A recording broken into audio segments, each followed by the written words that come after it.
Hi again, PJ again. Another quick PSA for the episode.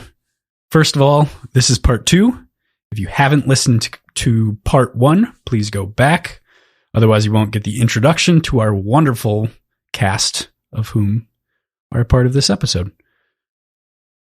Also, the content on this episode, here's another warning. Another warning. Get away if you're not mature.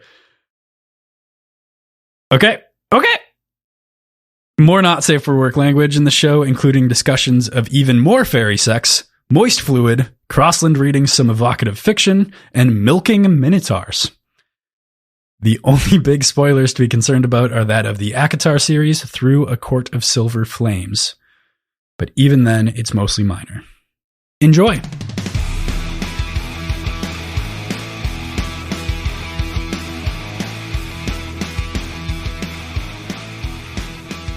These books that we're talking about in this section, romance/new adult, are books that contain sex and might contain sultry themes, might contain sex scenes, but they're not necessarily like kinky or super explicit. They are more romantic in nature. They are more implicit in nature. And they're books that have sex scenes without having what some might consider explicit sex scenes, right? So for instance, we're talking about things like the Outlander series, the Acotar, A Court of Thorns and Roses series, the Throne of Glass series. We're talking about Crescent City, Blood and Ash, Crescent City, yes, Red, White, and Royal Blue, the Bridgerton books, Kingdom of the Wicked, Kingdom of the Cursed, One Last Stop, etc., etc. So first, I'm going to talk about a series that is extremely near and dear to my heart, which is the Outlander series.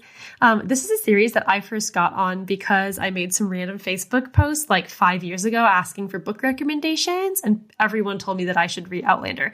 So I bought it, I started reading it, and literally and figuratively, it changed my life. So Outlander is a series by Diana Gabaldon. The first book is called Outlander, and the rest of the books have varying names. And this series is just super important to me. It was actually published in the early 90s, which is different than a lot of the other modern books that we're going to talk about on today's podcast. But it had a big resurgence recently, I partially think because they had a better PR team that gave it better cover designs. The old designs were very reminiscent of the early romance novel era, and the new cover designs are very minimalist and cute. I'd be interested to see, if that holds up, but I do think that has something to do with it. It's also now a show on Starz. The show is really good, but like any show, the books are always way, way, way better. Kross had mentioned this earlier, I think, and though they start in Outlander, though they start in their 20s, in the later books, they get to their 40s or 50s, which is something kind of unseen in romance novels and something that I think is really wonderful and an awesome reminder to me that, romance doesn't die as soon as you turn 30, right? Yeah, no, I totally think that's huge. I was just agreeing. I was saying that representation I think is really important. To the point on Outlander, this is probably the first series in the romance genre that I had heard of. Like growing up, I knew that my mom read it, but I didn't know what it was.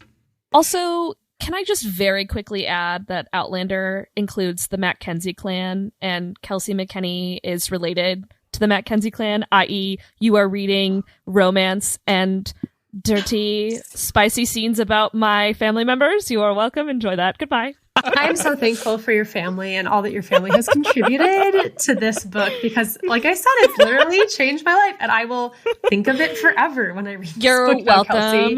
You're just like in my little brain. But like the writing is literally wonderful. Like Diana Gabaldon is an incredible writer, which we'll get into later, but like cannot be said of every romance novel, right? And like the writing isn't for everyone. It's very lush and it's very descriptive. And one of my friends who loves the show struggled to read the Outlander books because she got frustrated that Gabaldon would spend, a page or two describing like the intricate details of the curtains and like the hem of someone's dress and the buttons that, went up someone's back and like how the water was sitting in a dish. But I love that kind of shit. And I think it's super beautiful.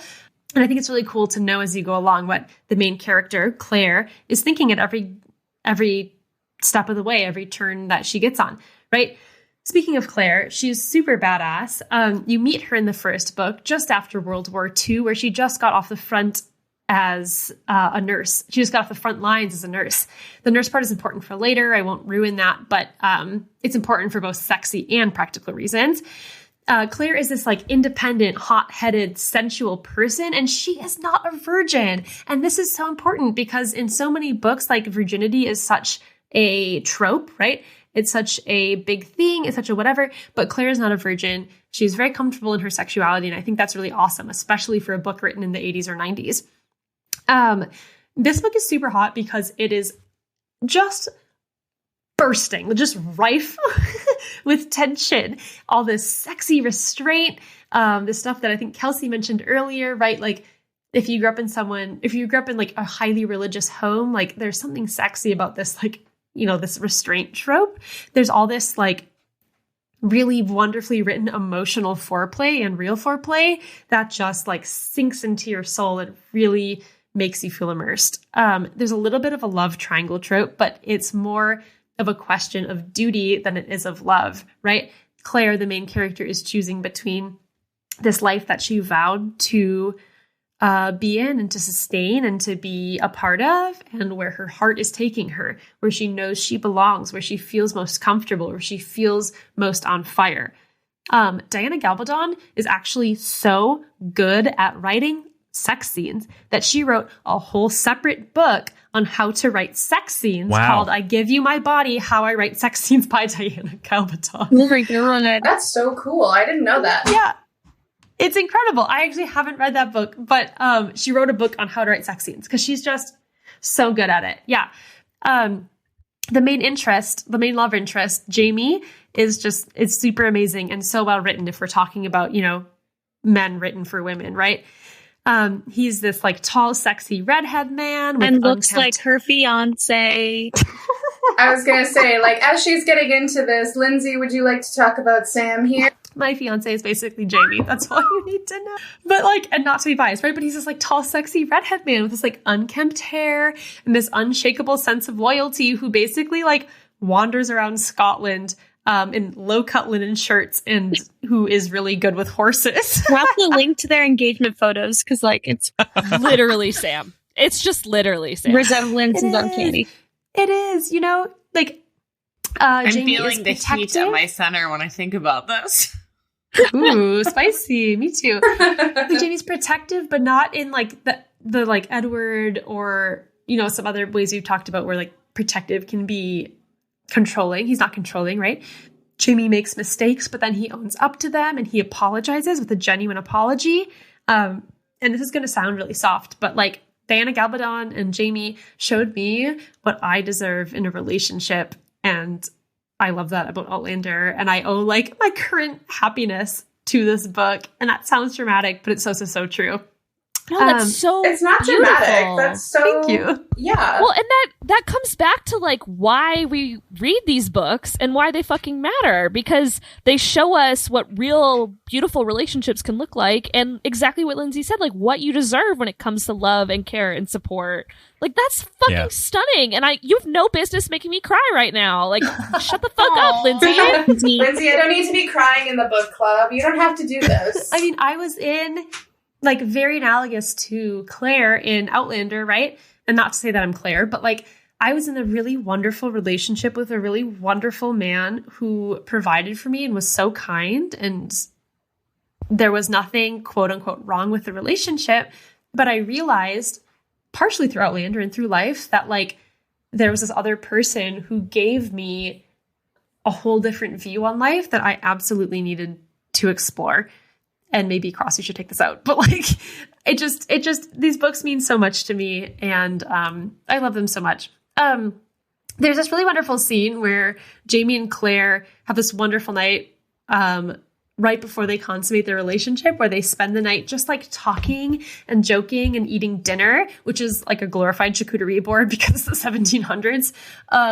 And it's just like really blissful. It reminds me of being in high school or early college where you would meet a new person or it's your old friends, right? And you're just like laying on their floor, talking about life, talking about everything and nothing. And the world feels endless and you feel so lighthearted and you feel so like infinite.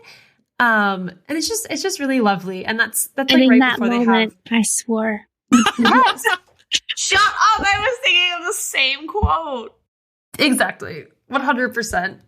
And it just like, oh, it's so, like, he gives her his body as protection. I don't know. It just like, it does something to me.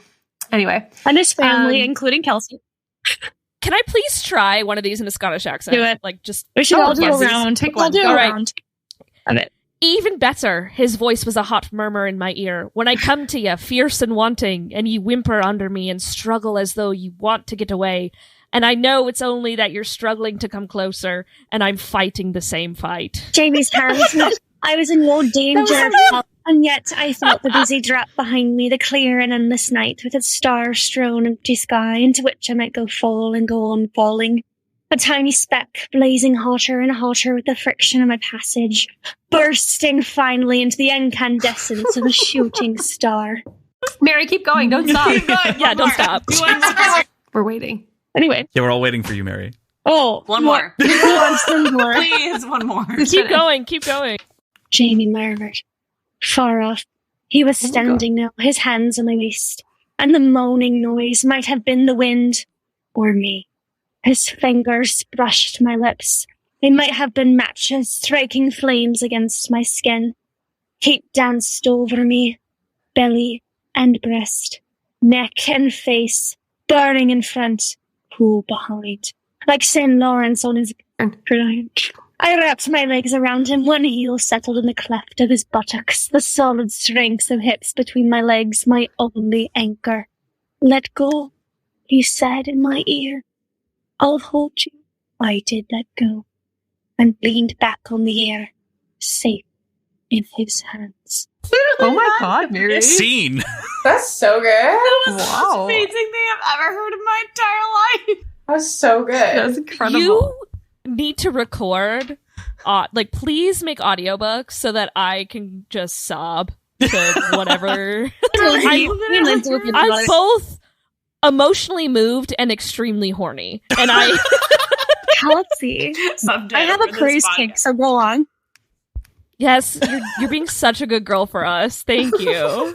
Praise kink. No, it's so good, right? Like, there's time travel, there's subterfuge, there's history, violence, trauma, something for everybody. But a note on trauma, if anyone wants to read it, there is assault of more than one person, but it is followed by a very, very, very, very raw and real, and I think beautifully written recovery story that has its good days and its bad days, and is really artfully done by Diana Gabaldon. And if that's something that you're worried about before you read the book, I would just like Google Outlander trigger warnings, and you're going to be told exactly what they are.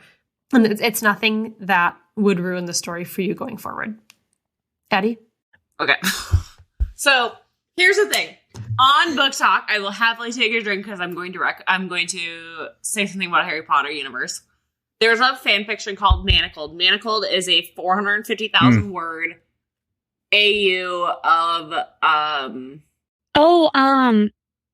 With the red bonnet thing? yes. Handmaid's Tale? Is that what we're talking about? So it's a Handmaid's Tale AU, and the whole thing is that Hermione goes into captive at Draco's, and Draco basically has to, trigger warning, like, he has to rape her, and to basically, like, force impregnate her so that she can carry on, like, the magical breed of children. And Book Talk has taken it, and Book Talk has slowly started to recommend it to everybody, like, oh, if you like Harry Potter, you're like Manacled. And it drives me freaking insane that absolutely no one has trigger warning or content warning and said, like, if you've never read fan fiction before, or you've never read Hermione or anything, that this is your first thing.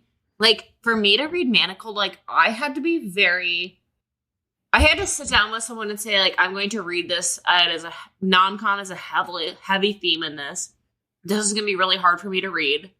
And so many people on Book Talk have, like, completely romanticized it and said, like, oh, well, if you want to read about Draco and Hermione, like, you need to read Manacled. And, like, there's no anything about how it is, like, if this is your first introduction to fan fiction, or this is your first introduction to, like, enemies to lovers or Hermione or Harry Potter or anything, this is a very aggressive start. And it's like, there's such a difference between how Outlander handles it, and Outlander handles it, and I think it's very realistic, and like Manacled is also very realistic, but the way that it's treated in pop culture is extremely different. Like Manacled is, we romanticize Draco, the High Reeve, like we romanticize him and who he is and how he's really screwed up and has all this trauma and has these ruins carved into his back, and oh my god, the High Reeve Draco is so beautiful. And in Outlander, it's like everybody has this really deep, dark trauma. Things are going on. Like, it's really okay. Like, you have good days and bad days. And it's completely different for me. And I think that's what's so good about these, well, about the other kind of stories, right? So, like, it's important that you put... I'm curious as to what the solution will be at some point for putting content warnings, because they kind of exist in the fronts of books to genreify things. At the moment, but I'm wondering when that starts to shift to have kind of warnings for these things, because you both want to have the plot have impact, so you don't want to spoil something, but at the same time, you want to make sure that you aren't hitting someone's sore spot, you know. And on in AO3 those kind of ways. And in fan fiction world, it's very common to see them. You've got right tags, away. right? Like, yep. They're always there in the tags, and it's up to the reader whether or not they read it. But the way that someone treats it, like if I talk to someone about Manacled, or I talk to someone about another one of like the fics that I've read that has non-con in it, like non-consensual like relationships or sex, like I will tell them like, hey, there are these scenes. If this is something that's not comfortable for you, like I'm recommending it to you because I think it is a really strong body of work and I think it's really well written. But if this is not comfortable for you or something that you do not want to read, that's fine, and I will drop it immediately. And I think there's a difference between that and like book talk and the internet being like, oh my god, Manacled is the best thing I've ever read. Being in Everybody love with needs something to read like it. Let's that, talk about it immediately. Like, right. No, I was just gonna say, like, I think it's really frustrating that like people don't understand that things can be well written, but they cannot be for everybody. I want to add in my one little pitch here, which is back to Lindsay's point. Part of the reason that I love Greenbone Saga as much as I do is because it kind of has similar notes and similar moments. We talk about the clan, and obviously the clan is a Scottish clan here, but the like core tenet of the Greenbone Saga is like the clan is my blood, and they're separated by like people who are reactive to this magical substance and people who aren't, and this kind of love trope of like one being able to use it and the other not, and kind of standing up for that lower person inside of the society pole and bring them up. And it's just so good again. And she cites Diana Gabaldon. Fonda Lee, who wrote that series, cites Diana Gabaldon's Outlander as a huge influence to the series, and it fits in right here, I think, in terms of the spectrum of stories. That's awesome. So I didn't know that about that. Fucking really read cool. it. I tell everyone, our Discord for our Patreon is going off. Like 8 people are reading it right now and talking about That's it, awesome. which is super cool. That's so cool. Highly recommend. I would say in like exactly the same way, but also an extremely different way. Acotar, A Court of Thorns and Roses, which I know Crossland just started. And just finished the first right? book. Yeah. Finished the first book, falls right into this new adult / romance bottom line genre. And when we talk about Acotar, we are not including, this is important, we are not including A Court of Silver Flames, which is in its own category of books later on the line. Mm-hmm. But I want to say, if you are someone who wants to read Acotar, or if you're somebody who hasn't read in a while, you should read Acotar. That being said, the first book is meh on the writing, but it's like really fun, right? The first book is a cut and dry retelling of Beauty and the Beast, which is great. It is what it is, right? Mm-hmm. But the second book, the third book, and there's this like weird novella transition book, and then the next book absolutely stole my heart. Like it went from being like, oh, that was a fun book that I guess was cool to read and recommended by friends, to I am forcing everyone I know to read this book series. Including me. Including Crossland. Can I add too that the first book is a Beauty and the Beast retelling, but it's also a retelling of the Tam Lin story, which is a Scottish like folk tale about saving it's about a girl saving her love Tam Space Lin from the Queen of the Fairies. I literally it's did not know that, Kelsey. Me yeah, either. it's this. That's why he's called Tamlin, and it's this AKA really tampon beautiful on Book Talk. Yeah, fuck Yeah, no Tamlin. Fuck tampon. Sorry, Ah, that's a Kross. spoiler. We don't want to ruin that. Cut it. But anyway, yeah, she does. Yeah, it's a lot of, and the second book in the series is a Hades and Persephone retelling, technically, also. Oh, it is. Holy shit, you're right. Yeah, so Sarah J. Maas takes a lot of historical, like classic tales and weaves them in this really beautiful way. So yes, it is. The first book is maybe a little bit meh compared to the next ones. Like the second one, A Court of Mist and Fury, is my favorite by far. But 100%. There's so many hidden Sounds like gems in her writing, which is fucking wonderful. But yeah, I wanted to note the Tamlin story of the tampon Scottish story. history. Yes. No, like, No, that's so. Can I? Oh, go ahead. Oh, sorry. You got it.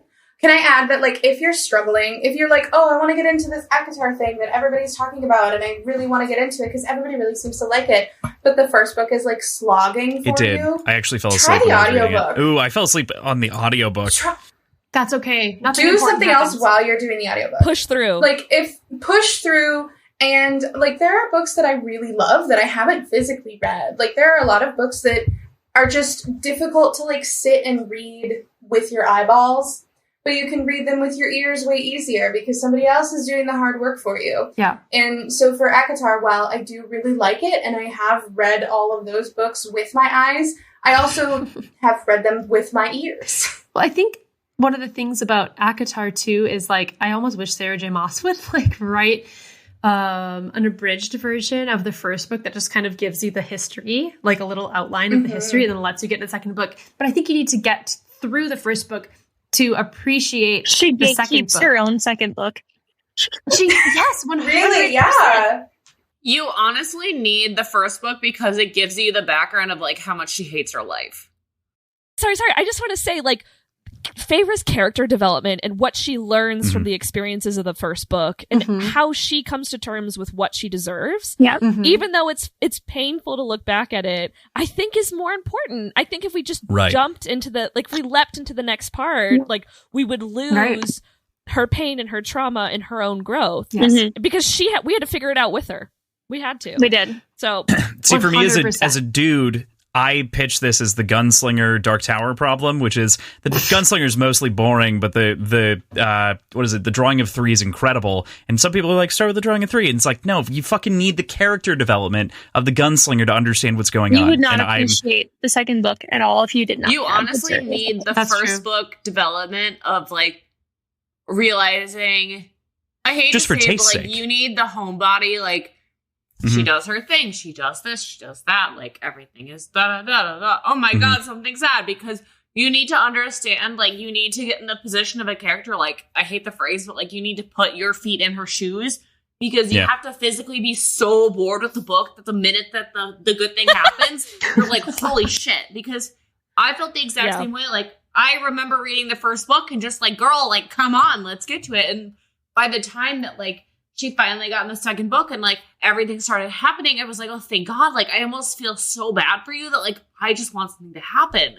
No, it's super true, right? Because I think the first book is very stereotypical, and it's this very kind of overtold story of love and of a relationship that's, like, pretty unhealthy, and of somebody coming from a hard time and finally accepting this, like, safe place of love that isn't actually great. But then the second book kind of subverts that, right? It puts it all in its head, and it really digs in deep. So to go back to the first part of what I just said, the first book, I think, is similar to Outlander because it really plays on the concept, the first and second book, rather, it really plays on the concept of accepting the love you think you deserve, which I think is a John Green quote, right? Yeah. Excuse me, it's It a Perks of Being a Yes, it is. Wallflower quote. Well, Right. okay. Right. By but, John like, Green. It's then put in John. But It's then put into John Green stuff. Yes, like in later books, Feyre, the main character of Acotar, mentions that she could have fallen in love with anyone who provided her with some sense of security, which is what kind of happens in the first book, right? So here's a quote from the second book, quote, "I'm thinking that I was a lonely, hopeless person, and I might have fallen in love with the first thing that showed me a hint of kindness and safety." And I think we can all, like kind of feel that, right? Mm-hmm. But I think that, like, Sarah J. Maas did this really interesting thing where the first book is interesting in that the love interest feels a little bit forced and the romance feels very plot driven, and it feels very, like, aggressively driven by this Beauty and the Beast plotline and timeline that she puts on it. Yep. And it's this, like, very, very loose enemies to lovers feel, right? There isn't, like, cute banter like we see in other books. Tamlin, is just kind of, like, mean and a little bitch, and you're just kind of annoyed with him, and you're like, why would she like him? And he's like a little sickly sweet in this insincere way. But then like later in the second book, you get more of that teasing and tension with the love interest. Go ahead. Can we just make Crossland plug his ears so we can talk about it This more? is fine. I'm very good at dealing with spoilers. No, If you want to give me I would allow instead, it. I don't want to give you a spoiler, okay. but like, Instead, I was gonna say anything we said that sounded like a spoiler. Cross should cut from the pod. here's what I'll do. I'll take off my headphones. You guys can talk. Signal me to come back. Okay, I'm we'll gonna- all I'm go gonna like count this on- when we're ready. Yeah, I'm gonna Well, count wait, on one when of the two you're of you to signal editing. me. Okay. What's your plan? In the edit, I'll hand it to PJ for that part. He All don't right. care. PJ's not gonna You read won't. it. He's That's also why can't you remember. know. Bye. Time to stop. Cheers. Okay, bye, Cross. Bye. juicy wet penis. Bye, Daddy Crossland. Daddy. Get out of here. No, I just was gonna say, like, just exactly what Lindsay was saying. Like, we had to experience this, like, boredom and like lack of passion and drive to be able to like reap the benefits of like this found family that she has. Not like, yes, of course, with the inner circle, but with our High Lord himself, because There has you that are. level of I've like. been looking for you. And there you are, we're looking Sorry. for it. But like I don't know, like he has that loyalty, but he also has like, unlike Tamlin, has this trust for her and her, like in her own agency and her own abilities. Mhm. Like, well, I think I wrote it down though. It was like, one second, here it is. And if any of you lay a hand on her, you lose that hand and then you lose your head. And once Feyre is done killing you, then I'll grind your bones to dust. And like, that's how I knew. I was like, this bitch is the one for me. Because like, He's not fucking around. because Feyre, like her Yeah. whole issue with Tamlin was that she felt so cut off and secluded and abrupt to him, and not at all treated as this individual with her own like strengths and her own things to offer. And that's why she was cut off when things started to go awry, at least towards the end of the book and even beforehand, that he didn't give her any sense of what was happening before Under the Mountain. Whereas Rhys Right. treats her as his equal, as she is. Well, and I think like that's a really important aspect of this particular genre, right? Is that empowerment that the female characters get and that sense of power, right? Like most of the women in these novels come from a place where they feel relatively powerless, even though they're trying their best Right. To be powerful, to provide for their families, et cetera, kind of the Katniss stereotype, Yeah. right? But they feel relatively powerless. They're craving security. But I think of a quote from The Love Interest that is just like rife with teasing and with tension and with, in my opinion, just like really sexy vibes. And it says, quote, "I would have been gentle with you, though. I shuddered as I closed my eyes. Every inch of my body went taut as his words echoed through me. I would have had you moaning and my name throughout it all. I would have taken a very, very long time, Feyre." Like, it's just like, right? Oh, it's like, hot. it's just like rife with So this, good. like, there is a lot of sex later in the books, right? But like, it's just rife with this like hanging fruit of, Yeah. Intimacy and trust. Yeah. But also, Mhm. it's like, it's nice to see her think that she's in love with someone and then realize that that's not the person for her.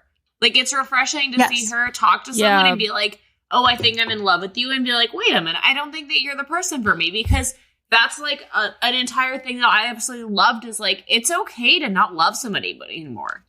Yep. Like, it's okay to It's see someone and be like, I think I relatable. love you, and then later be Yes. like, okay, Relatable. actually, I don't think you have my best interest in mind.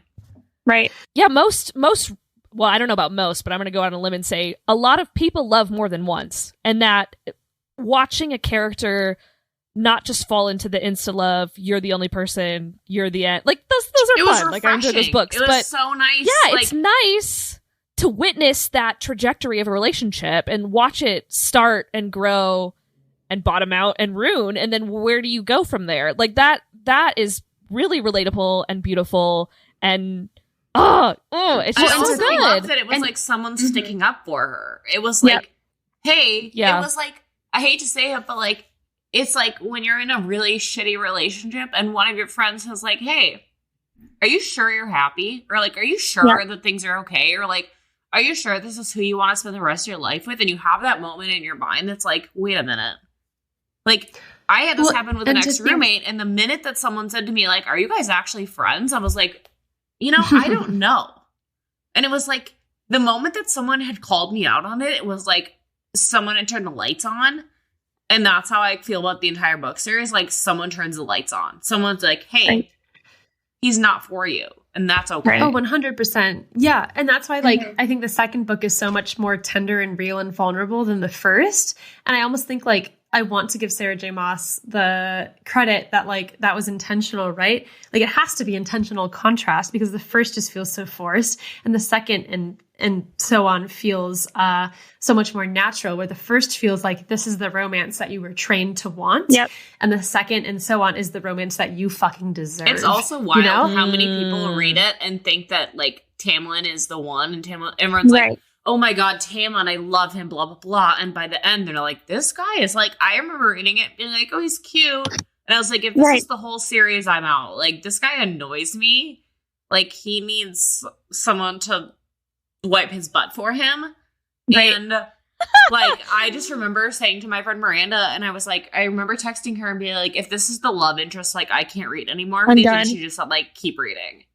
Right. And I think that's interesting too, because like the Maas, like her 3 series that at least are popular, that at least I know of, I don't think I know anybody more, is Throne of Glass, Acotar, and Crescent City.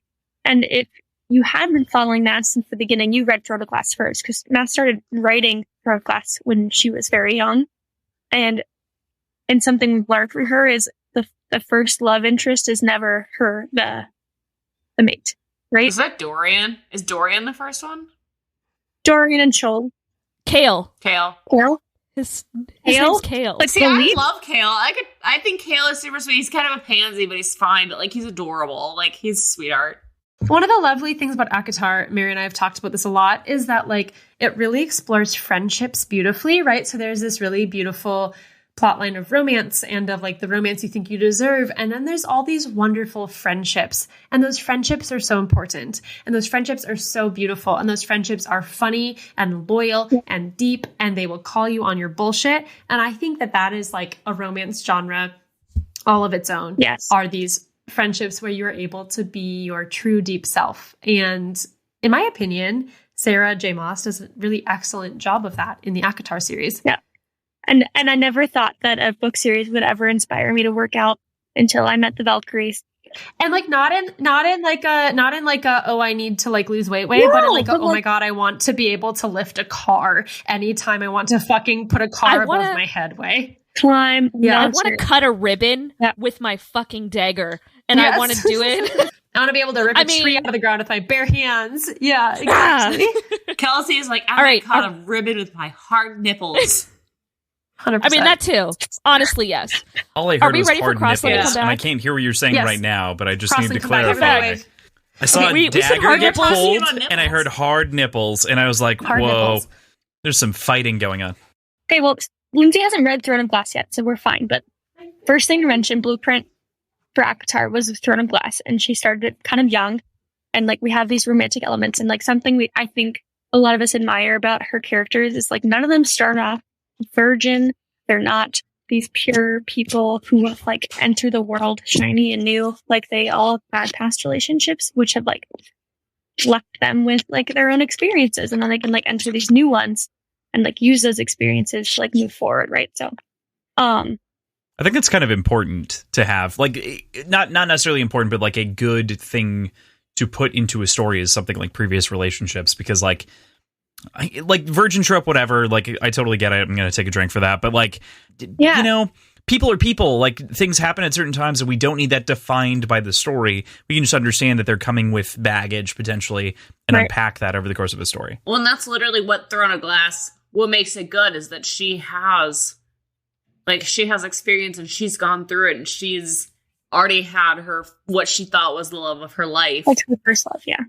And like, no spoilers, like when she gets to it, she has already been traumatized by the point you get to like what, chapter 2? Just unlike like obviously the virgin trope was like getting really frustrating, I think, with especially when we had like male authors writing about women, and like it was so refreshing to like go into romance where that wasn't the case, except for Friend, Blood and Ash, where like the virgin thing actually had a purpose, and it was not like this where like Poppy being a virgin was like, she was a virgin with a purpose. Part of the plot. Yeah, we should add some context quick to what Blood and Ash is, because that is like my go-to book for right now. If I don't want to move away from Throne of Glass, you're right. If we're Sorry. not done Okay. with it. I'll go back really quick and then we'll move on. So like she starts off with Dorian and Kale, apparently is how you say that. By the way, Sarah Delmas, shout out to you, my boo. Please put in a pronunciation guide at the beginning of the books. Yeah. Before I get It's a crime on this, it's just Feyre is not clear. I thought it was Rysand because I'm same. Like Reese. Ew. But that's just me. So like Kale, Captain of the Guard, like true soldier, he's our cop. He is our like the system is how it's meant to be, and like I am the system and the system is me. But like he does the same thing that that a T-boy does, where he feels that he's in love with someone but wants to change so much of their identity. And then actually something that I really admired was that Mass had a male character, Dorian, like call out, like you cannot pick and choose which parts of her to love, which is something that like T-Dog did too with Feyre. So, and I just think that's something that's so relatable because we've all had the boyfriends who would ask us to change like in the past versus like the ones that accept us for who we are and like we end up falling in love with for real. So, and also just something like a complete aside, like Mass always has like a main character being a bibliophile and like a main character that like reads smut and like has no shame in it. It's always just like a true like call in to the readers. So I don't know. I love it.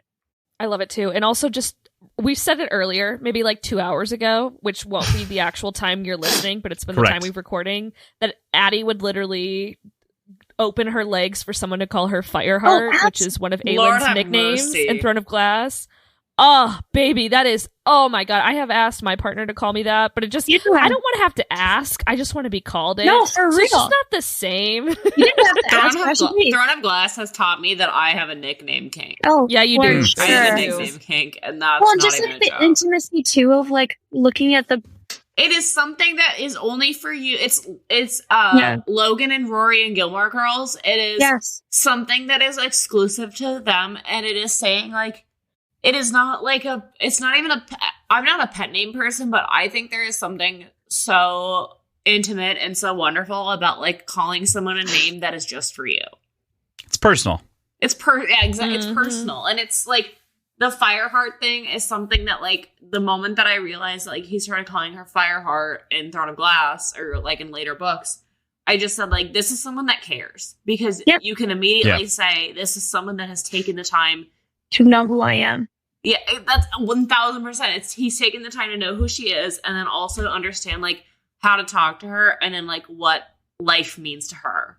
Yeah, absolutely. And I think that's how we knew he was the end game, because like Mass only will give someone the privilege of being her protagonist's like mate if it's truly like her bestie, which is something that we all love too. So, and then completely different, like the constant theme of like the men getting on their knees for the women. Oh, fuck me, so man. hot. I kneel for no one but you. Yeah. Like that is one of my favorite tropes. Like, you're my salvation, It's Sarah. just- You were human then, and you almost brought me to my knees. Like all of these things. And then just a shout out to Tip, because like one of the sex scenes between Aelin and her Boothang, the first time they bone is in the ocean on the beach. So Twilight. It's a little Twilight Oh my show. God. Yeah. Yes. That whole scene. Yeah, The way that it is written, though, is so romantic. Like, it is not beautiful. They're, like, dying, they need to get it on. It's like, no. they've been through the world, everything around them is crumbling, and it is the one thing that they can share together. It is kind of in that middle ground, which is wonderful. But anyway, From Blood and Ash is one of my favorite books, which is in the same vein kind of Acotar. I will say, so it's written by Jennifer L. I can never say her last name. Does anyone ever... Armentrout? Like, I can Ermintrout? read it, Armentrout. but I can't... Like Mike Ermintrout? Like Better Call Saul? Is that where we're going? Anyway. I hope so. We're saying it is. But her launch of, I think, the third book in the series of From Blood and Ash was like number one on Amazon's top sellers, which is amazing when a romance book hits that number one spot. So fucking incredible. But basically From Blood and Ash is like, I think I mentioned it earlier when I was talking about my cocktail, but it's like Twilight but for adults, kind of. Like if you love Twilight, you love From Blood and Ash. It's a vampire book that's totally not a vampire book. And the things that are amazing about it are it has this, like, it has romance and smut, but our lead character Poppy, like Mary talked about, is a virgin, but it's with a purpose, and who she is as this character and how she's put into this box is something that she learns to grow out of, and it's her growth out of that box that's really interesting and engaging in terms of like who she is, like, and what her character like learns from. And her love interest, Hawk, like helps her in a way that is actually just supportive of her own actions versus her, like him leading her out of something. Like he is just the classic man written by a woman in the sense that he is there to support her and her decisions. We talked about getting on your knees. The love interest Castile gets on his knees for Poppy, which we love always. Also, that's where the honeydew trope comes in. Basically, our lover boy says that Poppy tastes like as sweet as honeydew. She just loves eating her out, and she gets off every single time, which we love that. They always do. It's amazing. So and her enjoyment and her pleasure in sexual interactions is thought of first and as the most important thing, which is so wonderful to read when it comes to sex scenes and intimacy and like in romance. It's like, oh, how she feels matters. And then I think one of the biggest things that I love about that series is just that Poppy's own power, she becomes more powerful than those around her, and the people that love and support her like want to support her being stronger, if that kind of makes sense. Like, it's not this, I'm the big strong dude taking care of you. It's, you're really incredible, and I just want to support how incredible you are, which I love. I will also add that these are really great books to just like speed read. Jennifer fired her editor, and some of the later books in the series are kind of a hot fucking mess. I still love them. I'm so curious about the fourth one. Like, I think the third one I'm got starting a to bad get rap one compared to the rest tomorrow. of them. And like the first two, I feel like people absolutely love the first two, and I feel like especially the first one was like a great speed read. Like, oh my gosh, this was a really, really great book. And then when the third one came out, it was during the panini, like during COVID. Everybody was like home and they were reading it, and everyone was like, oh, I don't know where this is going. Yeah. But if you read it in the context of like, she was trying to get a book out because she suddenly picked up a ton of attention, fired her editor, and wants to get this out, like, it's pretty decent. Like, it's really good. I still enjoy it. Just know what you're getting into. Like, there's a spelling error on the map on the first 2 pages. Like, homie should not have fired her editor. But that said, I still really love this book. Yeah. And there's a prequel series that's out too that I've yet to read. But it's a good one. It's a nice little book. She also writes it in a way where it's a cutout. It's like a cliffhanger every chapter, so you can't put the damn thing down. So I just have to stop in the middle of chapters. I did that too. I was up till 2 a.m. one night, and I was like, I have a shift at school tomorrow. I should probably cut that right out. We were just talking about books that were plot with a little bit of spice added in, but now let's talk about some of those books that are centered around spice with a little bit of plot. We're talking about smut or erotica, or as Crossland likes to call them, pulp smut. Crossland, tell us what pulp smut is. You know, I wanted to kick this off with a comparison, and it's not necessarily fully accurate, and I just kind of want people's thoughts. But as I was looking at trends inside of industries and comparing books over time, I noticed that there's pulp smut, and then there's also pulp science fiction. And they were given the similar term around the same time. Like, smut was given its term, in pulp science fiction its own kind of subgenre. Yeah, L. Ron Hubbard, kind of similar authors. However, pulp science fiction really actually died on the vine. It's no longer a popular genre by any stretch. Still, people are writing science fiction novels, fits in other genres, but it is nowhere near the reach that it did in the 70s and 80s, maybe because of speculative TV, other things like that. But pulp smut is still like a huge pulp/smut is still like a huge thing, and it kind of should be. I just find that an interesting comparison because it seems like it's almost, there's that interesting time lock that happens around this kind of subgenre, And it feels interesting to me as I thought about it and as we were kind of rolling through doing the notes and the prep work here. I love it. I love it. No, I think it's true. Like there was this whole genre of pulp science fiction that was really big and burned really, really bright. That still has some lingering embers. And I think there was then pulp smut or pulp romance that has had more of a slow burn over a long period of time.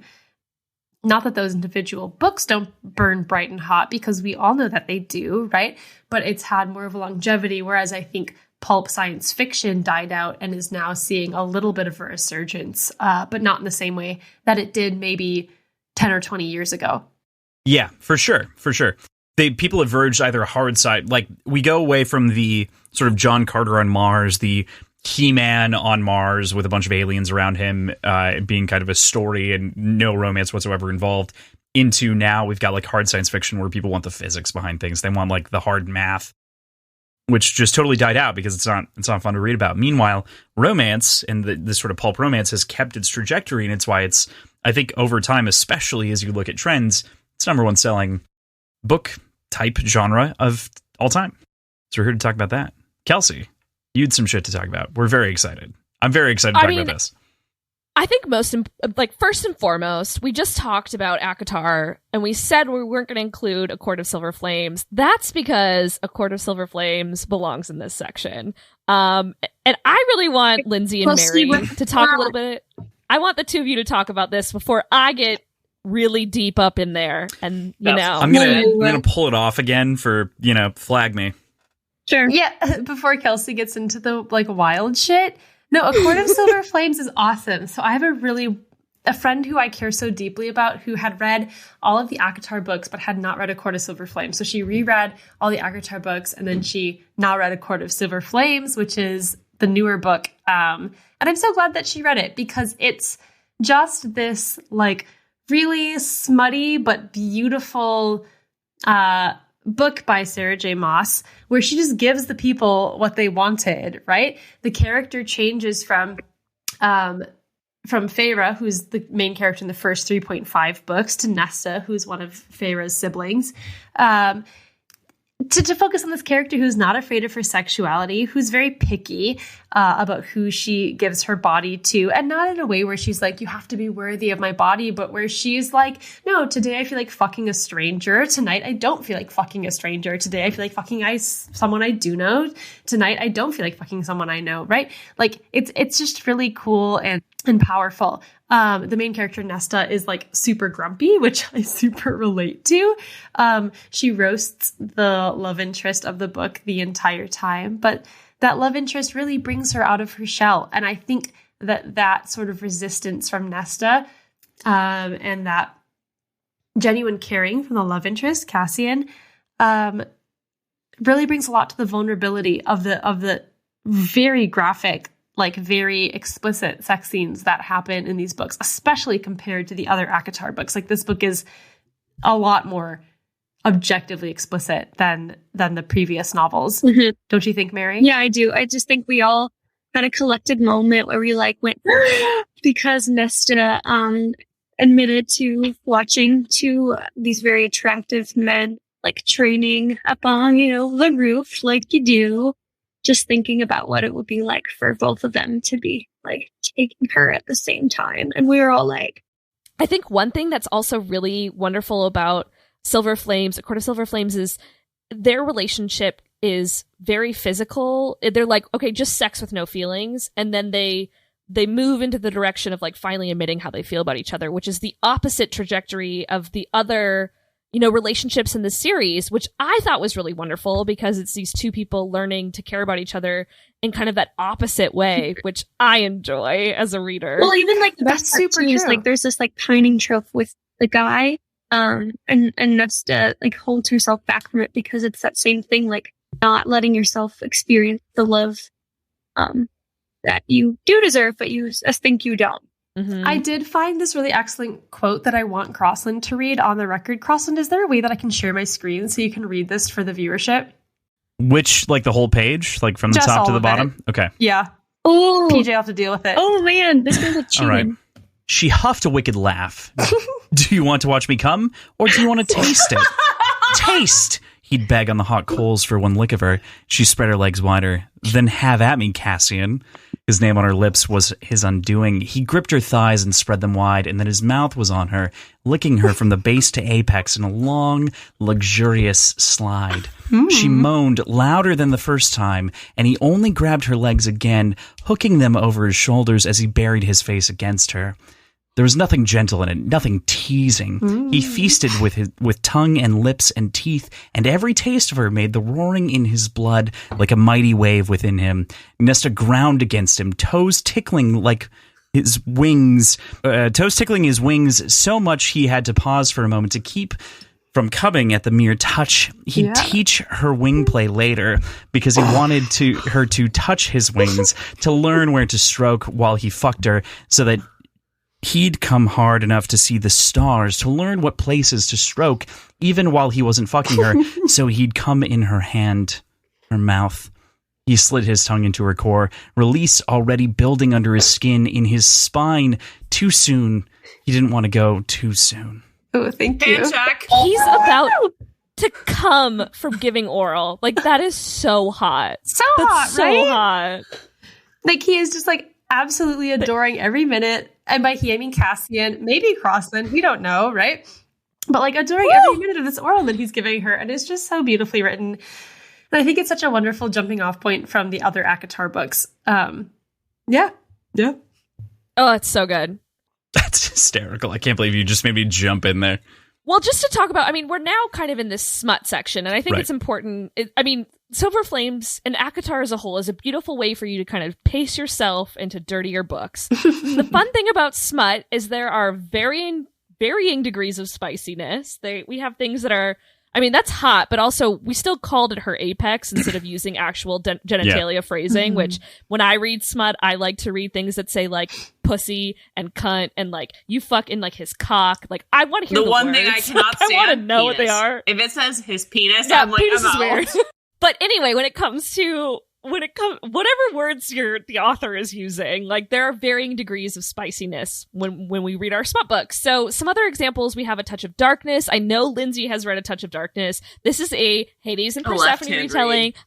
I don't know if you know, I fucking love Hades and Persephone retellings. The story is of this dark man of the underworld and our goddess of spring. So it's this like light, beautiful, well, not that dark things aren't beautiful, but this light, springy, young, youthful, like happy, bright, cheery woman falling in love with this dark man. And it's about the fact that there are like nuances to who we are as people. But Touch of Darkness is wonderful. It is a present day retelling with all of the kind of gods and goddesses of Greek mythology involved. Lindsay, you noted some quotes for us to look at. Would you like to do the honors on those? I would love to. Touch of Darkness is super interesting to me because it is this modern retelling of Hades and Persephone. And at first I was like a little bit resistant to it because I was like, oh, this feels forced. It feels too modern. I don't know what it is about me and my reading style, but if it feels too like within the last 2 decades on either side of where I currently live, I feel like it can't be compelling, but that's not true. I got sucked in super fast. This is a really great book. I think I said this earlier, but I was reading / listening to this book while I was at a cabin weekend with some friends where Tiff was also there. And I was listening to it while trying to fall asleep in this, bedroom by myself at the cabin. I was like, ooh, this is getting pretty spicy, right? Like, I hope nobody walks by my bedroom while I'm trying to sleep and listen to this. And like, it was like at the same time the most erotic and the least erotic thing because I was sitting there, laying there being like, fall asleep, while like trying not to listen to how just super fucking horny this book is, you know? But there's just, it goes between like really okay writing and just really lovely, lush writing. Like, here's a quote, but that wasn't the worst part. No, the worst part was that there was a side of her, a side that she never knew existed until tonight, that wanted to run back inside, find him, and demand a lesson in the anatomy of his body. Or, Ooh. Right? Ooh. Or from it kind of switches viewpoints, right? So this is still from the main character. The fire he'd ignited under her skin pooled low in her stomach, reminding her of how empty she felt, how desperately she needed to be filled up. Like, what? Oh! No, we're just yelling. No, go Tiff, and then I'll add my thing. Go, please. This is the book that today I was reading on an airplane. Yes. And I read 70% of it in my hour and 15-minute flight. Yeah. Yes. Like, it's a quick read. So here's the thing that's also great about A Touch of Darkness. The author, so it's on Kindle Unlimited, so it's super easy to access if you have a Kindle. The author has also written the entire series from Persephone's perspective, and then she has rewritten every book from Hades' perspective. Mm-hmm. It is the exact same book with maybe an extra sex scene or two, but it's just basically like light porn fodder for you. Like, there is so much that you can dive into. It's a quick read. You want to get off. Girlfriend, it is there waiting for you. So the tag in my fanfiction world, or just in fanfiction world in general, is called porn with no plot. Yeah, kind of. Basically, yeah. I will say there is surprisingly more plot the further you get into the series. Agree. Like, I was like, what is this plot doing here? I'm fine with it, but like, that's not what I signed up for. I really didn't think that there would be in the second book and moving on, like, I was like, all right, so, like, now that they're together, like, there's really no enemies to lovers, like, what's gonna happen? And I was really pleasantly surprised. Yeah, I think there's more plot in A Touch of Darkness than there is in other Hades Persephone's retellings, like Neon Gods, which I love with my whole heart. But there is, like Neon Gods is, like, a sex book that also has Greek gods as the title characters. And that's, like, pretty much as close as it gets to, like, having a plot, and it's like super hot sex club, emo boy, like Voyeurism trope. Voyeurism trope retelling of a lot of these things. But is that I would say that A Touch of Darkness has more plots than it's definitely a drink for the trope. That's a drink for everyone, actually. Cheers. Thank you. Cheers. But what about The Sweetest Oblivion? Me. Okay, I want to talk about this. So, I have a few other smut books that I want to recommend. One of the first is that Mafia books and smutty Mafia books. This is not the one you texted me about, right? No. We're gonna get to that. It's coming next. But Green the Sweetest Bone Oblivion, Saga, which is the Maid series, is a Mafia trilogy. I think there might be 4 coming, but basically Mafia romances are a really huge sector of smut books because they give you. It's basically like. It's that intense feeling of being protected, wanted, and desired at all costs. Like, this man would fucking murder for you. Mm-hmm. And it's that, I saw a TikTok recently about how women who like to read Mafia romances probably felt very unprotected and unsafe in their childhood, and we just want someone to, like, protect us at all costs, which, like, fine, whatever. But the Maid series is really... Please don't call me out like that. Right? The Maid series has really hot Italian and Russian mobsters who are just, like, slinging guns and repping tattoos and, like, fucking you sideways. It's wonderful. But my favorite of all time, like, smut series is called the Wolf Hotel series. It's been published under a couple different titles with a couple different covers. So the first one's called Tempt Me, but it was first published as Wolfbait. There's a lot of different names, but this book is fucking phenomenal. It is, it follows Abby, who moves to Alaska to work for a hotel, which is one of the Wolf hotels. She is a virgin. Which that sounded so bad the way I just said that. The trope of her virginity. Drink for the trope.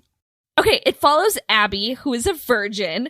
And I know we've talked a lot about how the virgin trope is something we all just drank to the virgin trope. The virgin trope is something that can kind of be annoying. And the first book is her basically falling for the owner of this hotel. And you'd think it'd stay in that lane of, like, that insta love. It's like with fucking 50 Shades of Grey, it's just her and Christian, Anastasia and Christian, like, and that's the only person, and blah, blah, blah. Boring. Instead, in the Wolf Hotel series, we get to watch Abby learn about her agency, explore her sexuality with other people, to become empowered by herself and by this person that she falls in love with. And it goes from this, like, classic, like, young girl meets hot older guy and loses her virginity to this, like, beautiful telling of sexual identity. So I'm a huge fan. I'm also really fucking into threesome scenes. That is my favorite thing to read in smut. And this book is just so full of them. It's wonderful. You have to think with lots of go ahead. All that I was saying is, as you're thinking about like someone who's who could write a threesome scene, you think about extroverts and introverts. You think about writers; they're all introverts. How many have that experience, and like how many are going to be able to? I'm having this weird like there's fantasy and then there's like reality, and I'm wondering. Well, that's what comes back to smut. It's like these books are a place for us to explore sexuality in a way that sometimes our kinks or our interests just live in fantasy, and books are a way for us to kind of stay in that space. I mean, I'm going to get into some books that are pretty fucking fucked up, and I don't think the author is writing from their own experience. Right. I think their author is writing from fantasy, and that's okay. Popping along when we come to threesomes, one of my other favorite threesome books that has sword crossing in it is Sugar Daddies. It is a book about our two bisexual daddies, Carl and Rick, who are looking for a third. When you said R2, I thought R2D2, and I got really messed up for a second there. I was like, someone's fucking a robot? Like, I'm not... In this yes. I'm really glad it wasn't just me. I appreciate that. I'm sure Tiff has some. I was going to say... You can dual wield, that's fine. Right? Well... so with Sugar Daddy, sorry, I don't mean to bounce back, but I just really fucking love this book too. But Carl and Rick are looking for a third. They're willing to pay, so they meet our gal. Oh my god, I didn't even write down her name. I didn't even care. Our gal. They meet our gal. Really? What did I say? No, our gal. It's funny because we have a T-shirt coming out that says our gal on it. So my god, it's our gal. That's so good. You nailed it. It's so good. Perfect. Yeah. Good. I'm so glad. I'm so many drinks deep. I'm glad that Drunk Me is spewing the content you need. Indirectly, yes. But Sugar Daddies is a really beautiful story of a triad couple. And if you, it's got a lot of plot in terms of like the relationship and what how they develop in their triad, but it's also really fucking nasty. And if you love if you love DP and double penetration scenes, this is your book. So, yeah, those are some of my favorite kind of like plot with like erotica and like plot spice with some plot kind of books. One other one that I just want to call it is Priceless. It's a college romance where a guy wants some nasty sex and he's willing to pay for it also, and there's a lot of like I'm rubbing money on your body stuff. Ooh. And it's really fucking hot. That gets my attorney senses tingling. I know. I need to send you that one, Lindsay, because it's so fucking good. So good. Kelsey, do you know what double dipping is? I mean, which version of double dipping? Will you explain?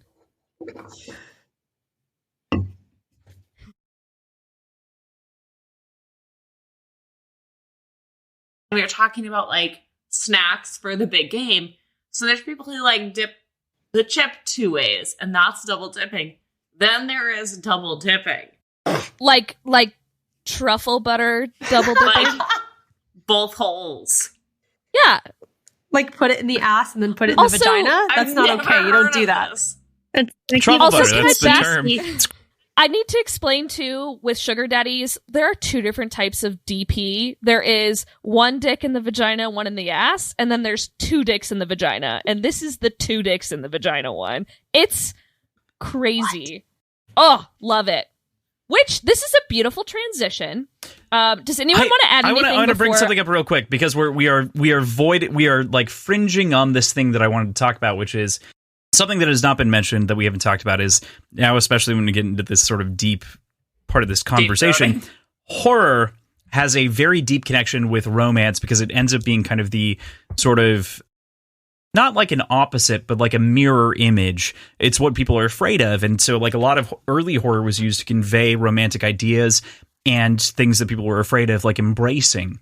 I think one of the clearest authors of this in like semi-contemporary sense is Clyde Barker, of whom is one of my favorite authors in the entire world. I highly recommend.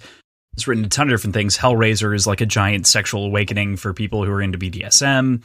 And the Great and Secret Show is like this riff on Tolkien and Harry Potter, wherein it's like in order to teleport into another dimension. I mentioned this in our very first fucking episode of this show, of the Words and Whiskey show, and I was talking about intros. Clyde Barker wrote my favorite book called Thief of Always. It's this childhood fable, Peter Pan stuff. It's great. It's a fantastic book. for kids to read. And I was like, Clyde Barker is super accessible. And then I made this comment that like he's also written this other story wherein like they stir cum and shit together to create a portal to another dimension. And all of a sudden I saw like the views drop off in that moment. Like you can see the disconnects and clicks. And I was like, oh, fuck, I fucked up. I'm so uncomfortable. It is. Well, and the point being is that this belongs somewhere inside of the spectrum. The other reason that Clyde Barker, I think, slots in here very well is he hits that horror element of kind of monsters, which we'll talk about in a bit. And then on top of that, he tries to bring... He himself was a gay man of whom was repressed at the time, and so he was unable to kind of really expose his sexuality in any way, and so he did it in the way that a lot of people did, which is writing this kind of fantastical fiction to talk about your sexuality. And so... You know, I feel like that slots in right here, and I just want to make sure that that's heard. No, but that's so real, right? Because I think I know I have had this like mental pushback when I've read books or novels that fall under kind of this smutty umbrella, right? Where I'm like, no, I am a well-read, college-educated, intelligent woman who may or may not be several drinks deep right now. I would never read smut. I would never read literotica. Who am I? Like, that's not me. If this is a book I'm reading, then that means that it cannot be one of these disparaging genres. And that's so untrue. And I think that goes back to this misogyny or this internalized misogyny that a lot of us have felt, right? Where it's like, it's okay if a book makes you feel some kind of way. A, that means you're a human being. That means you're a person. And that is awesome. But B, these books are meant to help you explore another side of yourself, whether that side is sexual or emotional or romantic or even just like your life trajectory that I think other genres don't quite get into as well. So I have loved having this space of these women in this podcast and others to talk about these different genres because it's really humbling to have somebody say like, no, you do read this genre and you like this genre, and we love that you like this genre, and you should keep reading this genre, and we're going to cheer you on through that. I just find that really, really wonderful. There's a great point to what you said, too, about, like, I have my college education, I shouldn't like this, or, like, because I have my it's master's. lower or lesser. Yeah, exactly. Yeah. Like, because I have my master's, I shouldn't be reading this, and, like, that's how I feel a lot of times about Kindle Unlimited, is, like, people say that like they don't want to read Kindle Unlimited books because they're not real books, or like they don't want to read things on the internet because they're not real books. And like a publishing date or where they're published makes literally no difference. But also, if you enjoy the plot or you enjoy what's going on in the book, or like you find that it's an escape to what you've been dealing with in your real life, who cares? Like, I have to admit that I have read some pretty bizarre, or like I have gone back and I reread Alice in Wonderland during COVID because I just needed to really escape from everything that was happening in the real world and what was happening in the news. And people were like, why are you reading a children's book? Like, it's for kids. And like Alice in Wonderland is actually like an entire deep dive into mental health and like what's going on. But like the minute that I say that I'm reading something on Kindle Unlimited, or like that I'm reading like even the first Zodiac Academy book, people are like, well, it's really, really bad. And I'm like, okay. According to you, but I enjoy it and I'm going to keep enjoying it. Let people like things. I think it was Mary's core point. Like, absolutely. Cannot agree more. I know that we're about to transition into this, but like we're going to talk about some deep shit that I'm very excited to talk about because I have some deep roots inside of this and loving fantasy and horror. So we're going to talk about like deep smut and monster fucking next, right, Kelsey? Kelsey. Yeah, I think it's time for me to talk about taking monster dick like finally hard. Yeah, so when it comes to deep smut, I'm going to talk about monster cock, obviously, but I also want to talk about some like really like taboo romance. Also, Lindsay is giggling, so she needs to drink. But some of the things about these kinds of books is that they have kinks, like kink exploration that goes beyond reality. It's a way for us to engage and like it's romantic fantasy, truly. Yeah. It's 100% fantasy. Like, these things are out of the realm of reality. I also really love that I'm talking very seriously about just like monster fucking, but there is, I mean, I'm going to giggle about some of the stuff I read. I read some weird shit, which I love, but it's also, there's validity in that. Like, you get to explore things that excite you and that are different. And there's like fun in being shocked sometimes. So these books aren't always for the faint of heart, but if you want to read something a little bit weird or a little out there or outside of the realm of reality, like, this is the place to be. Yeah. So I've lined up some suggestions from kind of like most realistic, which is not realistic at all, to like the furthest from realistic. So first and foremost, one of the recommendations that I have is a book called Credence. Now, this one's a bit of a dark romance. It's also kind of fucked up. But I love it because it's not real. It's a book. So you get to explore really weird things that are not okay IRL. It follows our lead character, Tiernan, who is sent to live with her not blood-related uncle and cousins. And she ends up fucking all three of them. So she's stuck in a remote cabin out in the woods. And it's this actually really interesting story of how she falls in love with one of those three. And it's her relationship from her uncle to her cousin to her cousin. So little weird, little taboo. Also a lot of really fun, nasty sex scenes. So it's hot. It's like taboo. I think for a lot of us who have a history of like that religious trauma we talked about and shame baked into our sexuality, things that lean into kind of shame and things that are quote unquote shameful can sometimes help us find a way to kind of grow and learn from that experience. If you're looking into something that's so fucking shameful, it's kind of easy to be like, well, I mean, I like it, but I'm not supposed to, and that kind of makes it hot. So that's why I love Credence. Wait, to clarify Credence super quick. Yeah. Tiernan, you said, is the main character, right? So she goes to live with her not blood-related uncle and her two cousins. Can you give, without like spoiling anything, how does that tension unravel? Like, how do we get from point A, I'm living with my new cousins, to point B, I'm fucking my new cousins? No, this is so important. I'm so glad. So they are in a very remote cabin, and it's in the winter, and they get snowed in. So they are stuck for months alone, just the four of them. Basically, yes. And so it's like Misery, but a group of people. This is the first time. Yeah, this is the first time she's met them. They are extended family, so there's no like grooming or like background relationships. Basically, her family dies and she gets shipped off, and they're stuck in this cabin together. Sure. And so, womp womp. These guys are not great guys, and they want to fuck. So it happens. But is it like is it consensual? Yes, it's very consensual. She's very much into it. There is a threesome scene between her and her two cousins. Good for you. Yeah, it's her uncle and her two cousins. I mean, it's fantasy, right? Yeah, sure, do whatever we want. Yeah, she doesn't know him. It's the first time she's met them, but it's so it's forced proximity and months alone together. Hell yeah! So much so that your uncle starts looking sexy. Oh my god! I have to drink. Another book I want to recommend is Her Soul to Take. Crossland, I think you might like this if you like horror. This is an erotic horror book. Basically, it is a forked tongue demon and our little emo girl who's a ghost hunter, and they're solving a supernatural mystery because a bunch of like monsters and demons are after her. But our forked tongue demon man is like a leather jacket clad like hottie that she accidentally summons from hell.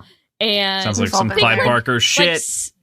Like sexy demon stalker and a lot of weird kinky shit that happens. But it's also like kind of charmingly cute. Like he's a demon, but like he really likes her. So that reminds me of Mr. Begone on premise. But yeah. In the notes here, Kelsey, you wrote, enter reverse harems where the girl gets all the guys. Can you elaborate on what that means? So Her Soul to Take sounds really interesting, though, because it reminds me of Mr. Begone, which I was referencing by Clyde Barker, which is kind of, in its own way, the opposite, where it's like this demon is walking on the earth and falls in love with someone who's normal. But in addition to that, the entire thing is first-person narrated, and he's telling you to burn the book the whole time. He's convincing you to light the thing on fire because he doesn't want to tell his own love story. And it's so good. It's so good. It's brilliant. Yeah. I will say Her Soul to Take is smut with some plot. So like his is plot with a little bit of smut. So in this case, is, right. I think you'll like it if you're looking for a horror erotica book, or you know. One of the next little books that I want to recommend. We mentioned reverse harems at the very beginning of this episode, but there's a whole genre of reverse harems that are huge. If you're not familiar with that, a reverse harem... Okay, so basically, have you ever read a book where there's a love triangle and you're like, why the fuck does she have to choose? Why can't she have both of them? Right. Well, that's what reverse harems are. Fuck yeah. It's the girl gets all of the guys. So there are really fun books in which, like, the harem consists of, like, the softie, the enemies to lovers, the friends to lovers, the, like, BDSM businessman. Like, all of them are in the book, and it's just, they all love her and they want her, and it's fucking wonderful. It's just, you don't even have to choose. You get incredible. it all. All right. I know. So there are varying levels of reverse harems in terms of how spicy they get versus how dark they get. Yeah. A really dark one that I'm recommending is called Lords of Pain. One thing I wanted to mention at the top that I didn't mention at the top of this whole section is that it's really important to check trigger warnings when it comes to like this kind of deep smut and monster fucking. Like there's a lot in here, and if you're not comfortable with stuff, I will say most of the time these kinds of books, the authors do their due diligence when it comes to content warnings. So I really appreciate that because I don't ever like being surprised with what's in there. So definitely keep that in mind. With Lords of If you're Pain, looking something that's monster fucking without being deep smut, I would recommend Axioms and oh god, what is it? Legacy of the Divine by Tiff's nodding. Lindsay Yes. Lindsay Ellis. Oh my god, Lindsay Ellis. Those are so good. what was it, Tiff? I want to hear what you said, Tiff. I was echoing Crossland because Lindsay Ellis her books are delightful and more alien fucking than monster fucking, but it is alien fucking, but it's close. That's why I wanted to bring it up. Both of those are on my shelf in the top shelf, so area. you know where I rank them. Oh, I love it. Mm-hmm. I love Axioms and I love Lindsay Ellis in general. I think she's delightful. But those books were really, really good. Good to hear. Wanted to bring that up here. Yeah, no, I'm glad you did. That's really important. With Lords of Pain, which is a reverse harem, I really enjoyed. It was actually the first series that I read this year. It is a dark bully romance with 3 guys and 1 woman, and they're very mean. They're very mean, and there's a lot of non-con, so like non-consent or dubious consent.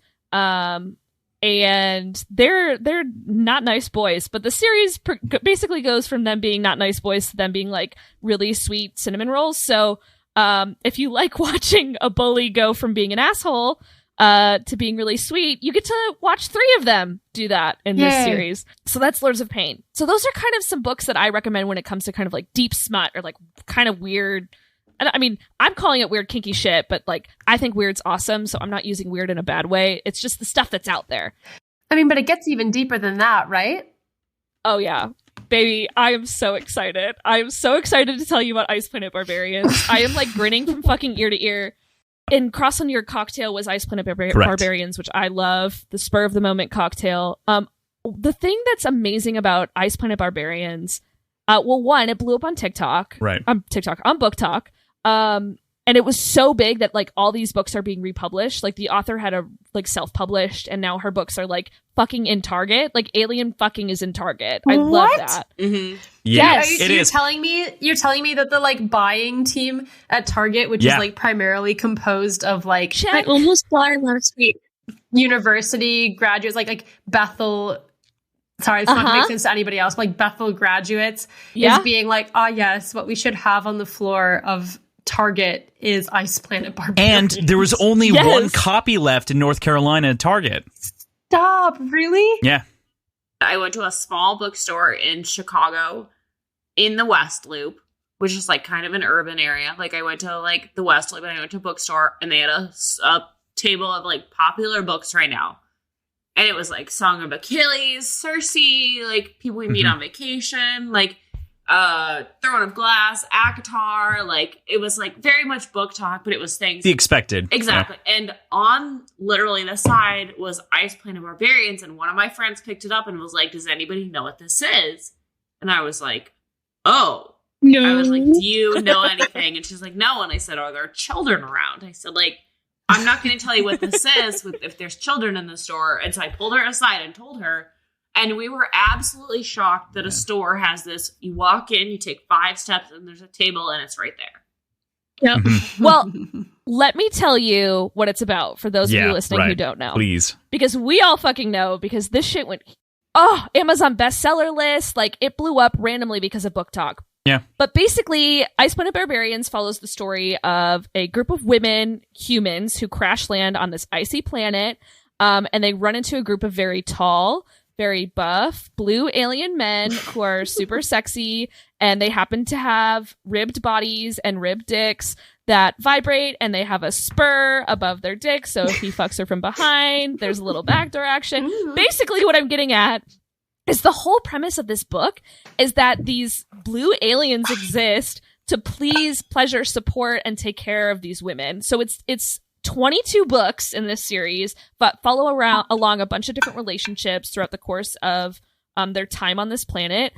And it's this really, I mean, it is monster fucking, but it's also this really beautiful story, this fantasy, this female gaze fantasy of men who exist just to support these women characters.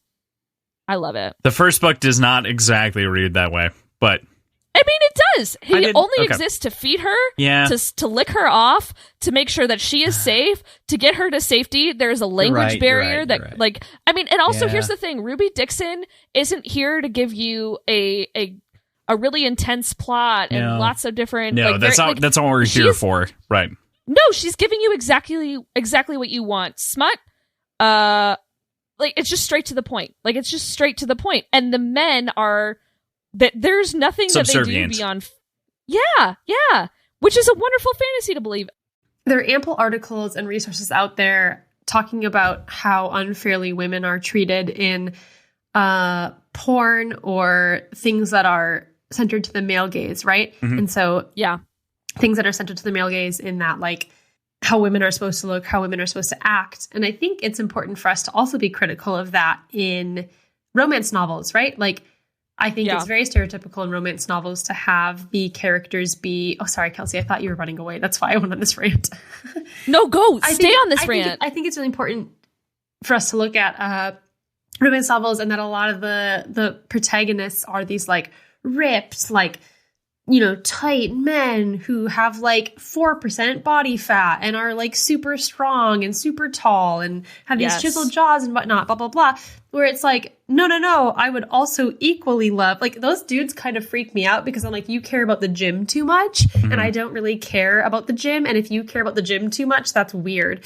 I would rather have this, like, dad bod, large man who can carry all my boxes from my car and provide for my family. Can get the groceries in a single trip, you know, get the important things. Single trip and, like, be this like mass that I can cuddle at night more than I would want this, like, ripped bodybuilder figure. And I think there's more space for that in female centered romance novels than there maybe is in, like, male centered type things. But I do wish there was more of that in the literature, right? It's the same conversation about the way men write women. And that a lot of men write women in a way that, and maybe you said this while I was checking to make sure my house wasn't burning down. And it's like, you can't swing the pendulum too far, and that we're trying to overcompensate, and that we're writing these fantasy stories where men aren't men, they're blue aliens who are literally designed to make sure we're okay. Like, that's also not reality, but it's how are we characterizing these people in a way that's approachable and accepting, but also where's the time and space for that? Because a fairy porn, well, I mean, Acotar is more than fairy porn, but like a fae-centered book is still fantasy. So where can we make sure we're not setting unrealistic standards for men or women, but also escape in a way that's entertaining? I love that conversation. I want to sit in it for longer. This is not a joke. If somebody can point me to a romance book that has a man who's built like the new Thor from the new God of War game, I would buy every single copy in existence. I would read it religiously. It would be my new favorite book. That would be the best thing ever. Like, if you don't know what the new Thor from the new God of War game looks like, go look him up. He's so cute. I'm looking him up right now. He's a thick god. He's delightfully thick. He's a thick god. He looks like a Norse man. adore him. You said Thor. He's also like Thor from God of War. Yeah, Mary has it pulled up on her. Beautiful. Isn't he gorgeous? Yes. Like, he looks like he could carry me and all of our groceries and possibly my car. Like, oh my God, he looked like your car would spin out and he'd be like, don't worry. Got and then this. he would just like pick it up and put it back on the road and you would he'd drive like push home. it. Yeah. Like, give me, I would just love that so Fuck much. yeah. I want a romance novel that has like that male body figure. One author who is maybe doing that, is starting to do that, is Katie Robert, who did write Neon Gods, but she has so many other books that she's written. But she writes a lot of characters that aren't just like skinny white people. Like, she has very diverse casts, very diverse backgrounds. She has a lot of queer characters. She writes a lot about plus size women, which I think is fucking wonderful, and like talking about bodies in a more approachable way. And the same goes for men who are maybe don't look exactly like that Thor, but there are a lot of like smut feminist authors who are making a conscious effort to write about bodies that just aren't the rail thin virgin and the beefcake daddy mafia boss. Like, it's important to have to like, you have to hunt for it, but I think there are authors who are making an effort to diversify the characters they're writing about. You can't tell because it's an audio medium, but I am in fact a plus size woman, and the fact that there are like popular romance novels that are coming out that feature plus size women and that's not part of their story is so incredibly delightful.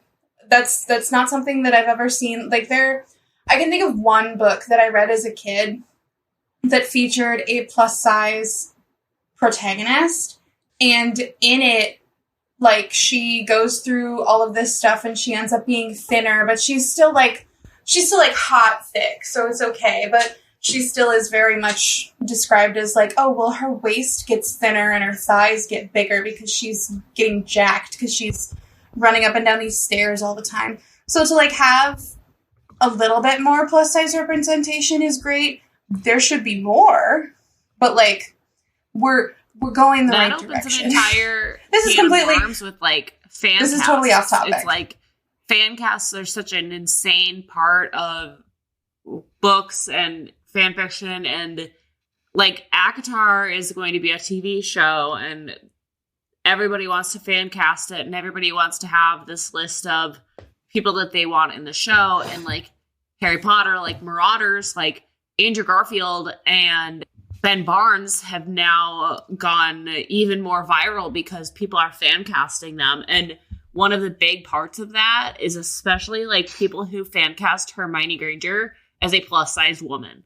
And it is amazing seeing how many people are still, or like how many people are incredibly passionate about it. And like, I'm one of those people because never once in any of the books, like, do they mention her size or her color, or like they talk about her hair being curly and that's it. And it's interesting because it's so nice to see people talk about her like a plus size woman who deserves the world also. Like, that's such a huge point of it, is like looking at people and fan casts, especially with Acotar, like not everybody has to be this like size 00 tiny little skinny person.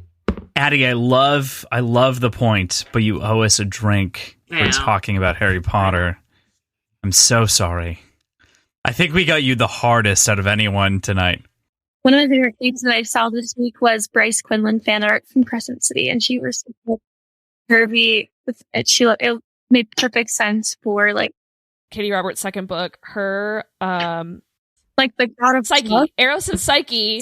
She's Psyche. a plus size baddie. She's so fucking hot. I love her. In one of the more one of the more recent Brandon Sanderson books that I've read, there's also a plus size baddie that I love, and she is she's incredible. So that one's a whole other can of worms because it's a male writer. Well, I think despite not being sexual, Brandon has decent representation. Especially later. He got a lot better at it. He started very Mormon, hardcore. I think because he's not sexual, he does a good job at representation. Yes, I don't know this person that you're talking about, but I think like Brandon Sanderson sexualizes exactly 0% of his characters, and I think that's what makes all of the The characters. representation good. Great, right. Kelsey, when we had been chatting before this, you had mentioned one more book in this like Deep Smut called Morning Glory Milking Farms. Could you elaborate on this book for us? Lindsay, I would be honored because I'm so glad. This book has no business being as fucking good as it is. Awesome. Morning Glory Milking Farms is based in a fantastical world where there are lots of different creatures that are not just human. Our lead character, Violet, gets a new job at a pharmaceutical company where she is milking minotaurs. Minotaurs do not... Oh my god. They don't have udders. No, so we know what they're milking. Talking about, we know what they're pulling. What if they did? They are jerking off minotaurs to make Viagra. Wait. Big pause. There's not even like Morning Glory. We're milking minotaurs. Like the lady minotaurs have these udders, and we're getting milk. It's literally like milking farms. Like semen retrieval. So there are minotaurs that get in this like stirrup, and then she's on a lower level, and they like jerk off the minotaurs and collect the semen, and the semen is used to make Viagra. My hand is covering my mouth. So that's her. But and one of her best donators, one of the minotaurs who keeps coming back, basically she develops a relationship with him. They chat every week and they catch feelings, and she's jerking him off for science, but like shit, he's so hot, and the way he like in the name of science. What if I jerked you off Mary as for the science? teacher of the group, right? Well, basically, so it starts with this like very hot jerking for science, but it ends up being the kind of story where like they fall in love and they care about each other and they support each other, and like there's the one thing I will say about this book is, so I read it on Kindle and it's wonderful, and I just like kind of imagine like a man's head and like maybe like a minotaur-esque body, like that's what I saw in my head when I was thinking about this. Quick question, Kelsey. Yes. How many Wait, inches? hold on. Let me finish this. Let me please finish this thought. So I'm imagining that kind of like man with body. Well, you get to the last page of the book and you flip the page and there is art by the author. It is a full on fucking like cattle head minotaur that this woman is getting, and it kind of like I love this story, but I'm like, I don't know how about being sexually attracted to a fucking cow with a giant dick. Like, how do I feel about that? You get to the end of it and it's like, hey, remember that headcanon you have that worked really well for you? What if I change that? Here's a picture of a cow. No one else is going to see this but us, but this is the picture that's in the book. That is him. God. That is who she's fucking. Which, it's a man cow. Mind, like I said, it's a man cow. Yeah, it's a fantasy. Yes. It's a fantasy book, so it's in a world where there are like a bunch of different creatures. It's like normal. So it's okay, right? But it's still like, it could be less weird if that was your day to day. Content warnings. Content warnings include cock milking, human anatomy, size difference, and a lot of fluid. Yes, so much fluid. Can I just ask? Drowning. If we're talking about size, are we talking like 8 inches? Are we talking Gatorade size? We're talking a fucking cow's cock, Addie. Like, it is huge. It is fucking huge. And them having sex for the first time is an ordeal because he's that big. So enjoy. I just watched everyone's eyes get bigger when I said looks that. really upset. Yeah, Tiff is very upset for a number of reasons, I'm sure. You know, I overall, I don't hate, like, you know, I'm not going to yuck anybody's yum. Except I do hate the gratuitous amount that we are saying fluid. Fluid. Okay. Tiff. That's real? Fluid or seed? Honestly, seed is better at this point because we haven't said it a million times. Moist fluid? Fluid hurts me. Addie, we're never going to be Moist, friends again if you fleshy keep saying fluid. these words. I'm sorry. Ugh, Moist, I'm gonna hang up. slushy fluid? No, fleshy. Oh, God. Slushy's not. Crossland. Oh, good. I was like, slushy sounds wrong. Yeah. I hope no cum is slushy. That just doesn't feel right. Sounds Cold frozen. and If kind that's of like happening, you should go to the doctor. Yeah, that's disgusting. That's like you need to go to the hospital. That's the Ice Planet. That's the Ice Planet barbarians. Yes. Yeah, good call. All right, so we've got one final kind of like thing to talk about. We've actually done I think a decent job of interweaving it throughout, but Addie, I want to give you your moment here, and Tiff, to talk about So we've got this final note here that I want to talk about, which is fan fiction. Fan fiction proliferates each of these different levels, right?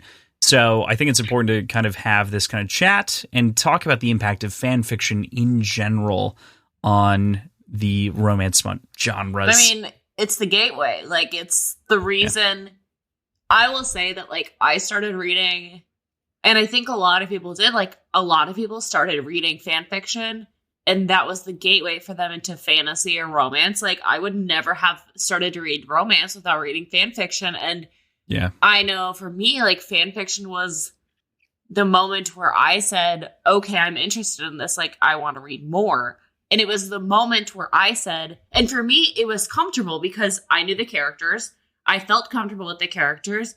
There was enough left to my imagination and enough left to, like, my own brain that, like, I trusted the characters. I trusted who they were. So, like, for me, like, I'll freaking drink Draco and Hermione. Like, Hermione is a huge part of who I am. They have been since I was in high school because they are comfort. Like, them exploring new things. Like, I read a fic, and it's one of my favorites to date, and it explored something that, like, I had never, like, even known before, and it was, like, wax play and, like, a lot of, like, BDSM stuff that, like, was just very out of my comfort zone and stuff that I never really read about and everything I've heard about. But because it was two characters that I was so solidified in understanding and loving and caring about, it wasn't uncomfortable. And it was a fantastic way for me to understand, like, how it all worked and, like, what it was.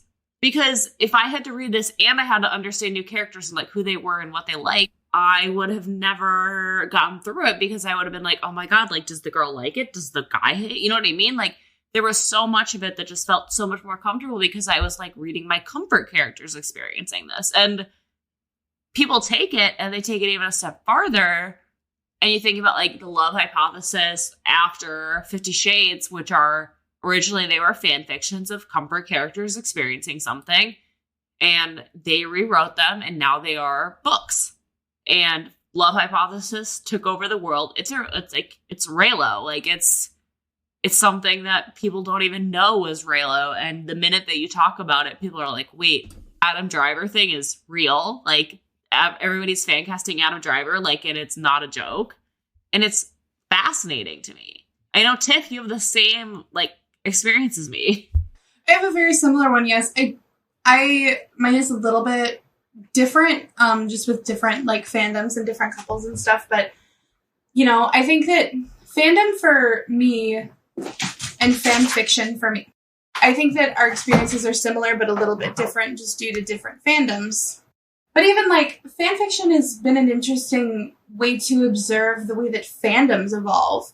You know, like, bringing it back to Twilight. But, like, the Twilight fandom and fan fiction from Twilight is, for the most part, so much different. It dives so deeply into the little tiny glimpses of sarcasm and humor and friendship that the couple that Edward and Bella have in the book that are not really explored super well. But, you know, there are, like, these little slivers of Bella being really funny and really independent and rebellious, and that's not something that is as covered in the books as it is in fan fiction, and it's much more fleshed out in there. The Love Hypothesis, I think, is interesting because in the Star Wars fandom itself, it really splits people down the middle. Because there are people who really hate Raylo, who really like the Love Hypothesis, and there are people who really love Raylo, who really hate the Love Hypothesis. And it's very interesting because the Star Wars fandom also, though, is like a terrible Ouroboros that eats its own tail. And there's like a saying about the Star Wars fandom that nobody hates Star Wars like a Star Wars fan, because the fandom is so toxic. It's like a solid 6 as far as series go. Like, it's a 6 out of 10, but everyone loves it and hates it at the same time. Exactly. And, like, the hate and the love can both be so intense and so, like, completely dominating of a person's personality. So when the Love Hypothesis came out and it was, like, starting to become popular in the Star Wars fandom, people were, like, really torn about it. Especially, like, if you look at the cover, knowing that the characters that it's based on, it's like, oh, they changed nothing. It's so clear that it is in fact a Reylo. And I fucking hate Reylo, but I've heard enough things about the book itself that I'm interested in reading the book just from the perspective of I've heard that it's an interesting book and an interesting play on the characters. So even though I hate the character, I'm interested in reading the book. Well, and it's interesting too because I have found, and like as someone who's heavily interested in the fan fiction world, and like first of all, there's an entire battle about like people think that fan fiction is like for 12-year-olds or 14-year-olds, and it's like it's literally just your comfort characters in a different perspective. And like these are people who a lot of them are actually published authors, and like a lot of them are in their 30s or 40s or in their 20s, and it's like an exploration of like learning to write or having an opportunity to be a creative writer. And especially with Love Hypothesis, and especially recently, I've noticed that like when people find out that it's a fan fiction, they are turned off. Like they don't want to read it anymore. And like they have this whole attitude that like, oh, it's a fan fiction, like it's After. And like After was a fantastic book. When you read it as a Harry Styles fan fiction, like it was a fantastic piece of literature that made every single girl feel like, oh my God, this is the Harry that I've dreamed of. And when it became a movie, like most of us and most people were kind of already in the know, so they already kind of knew that whole thing. But if you really think about it, like I cannot explain to you the amount of people that I have said like, oh, Love Hypothesis was a fan fiction before. And people immediately like, oh, I'm not going to read it anymore. Like, fan fiction is for 12-year-olds. Like, there's a whole, I don't want to call it like an aesthetic, but like a whole judgment that if you read fan fiction that you're 15 or like that fan fiction is not cool. And it's like, it's people that you already know about. It's a realm that you already know about. So there's no world building. Like, you don't need to go through all of that. It is something that you're comfortable with. Like, again, I keep on saying it, but like I would not have explored so many topics if I wasn't reading about characters and worlds that I already knew, because I was comfortable in every other aspect except for what was happening. And so as a highly anxious person, it was like very comforting to know, like, I know the characters, I know the world, I know the circumstances, I know like the possibilities are happening. And so for me, it was like, okay, the circumstance in which this is happening, I can control absolutely everything else except for said thing. And that's what fan fiction is. And it's amazing. I think that it's particularly interesting too, like the hatred that fan fiction gets, because like everything is fan fiction of something. There's no original idea under the sun. Everything is a spin-off of something. Every single thing that you want to read and that you think is interesting is because somebody was inspired by something else. It's all mimetic, baby.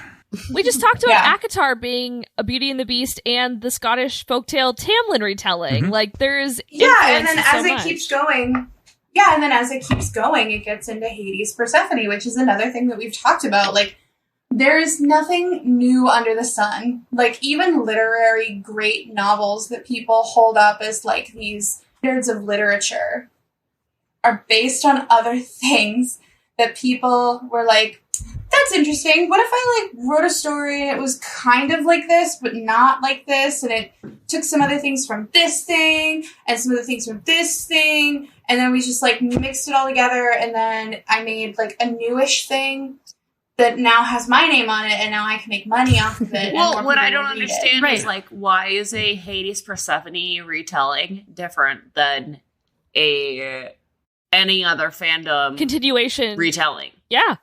What is the difference? I think that's exactly like, it. What is the difference between a Hades like Persephone retelling and a Draco and Hermione 8th year? Well, I think one of the differences, not between the Hades and Persephone and, you know, Harry Potter thing, but like one of the interesting things to consider, right, is like specifically millennials and to some extent Gen Z grew up with something like Harry Potter.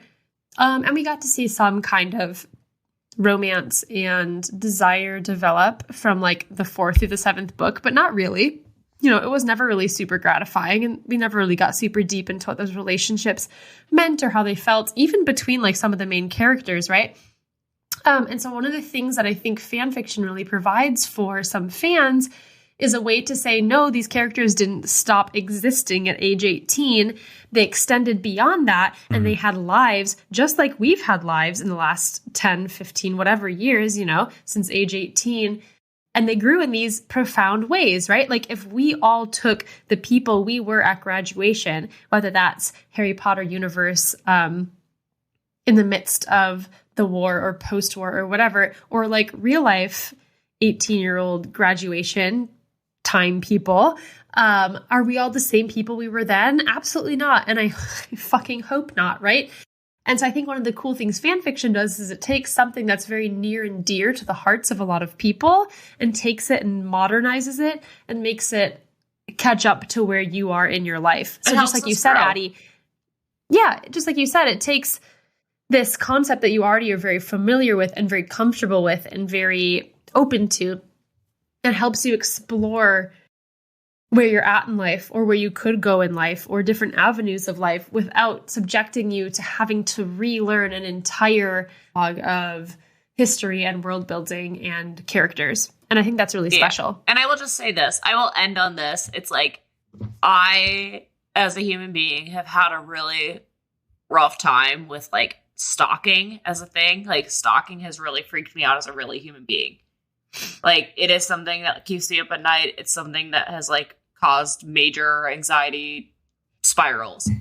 I recently read something and like right now I'm obviously on my Hermione kick, and I'm sorry for like always relating it back to that, but like I recently read something. It's okay, you just gotta drink. Yeah, it's fair. I'll drink again. I don't care. I recently read something, and part of it involves Hermione being stalked.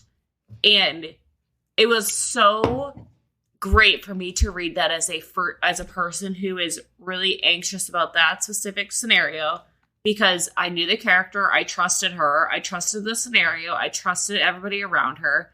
I knew it was fake, and it helped me process it as a reader, but also helped me process it as a human being because I trusted her, and I knew in my heart, and I knew who she was and who I am, that like I felt comfortable with this character experiencing this because I've known her, and I don't have to understand. Like it wasn't like those books that you read first out of the gate, like they're experiencing non-con in the second chapter. It was like I know who this person is deep down as a human being or like as a character, and so like when all this was happening to her, I knew how to relate to her.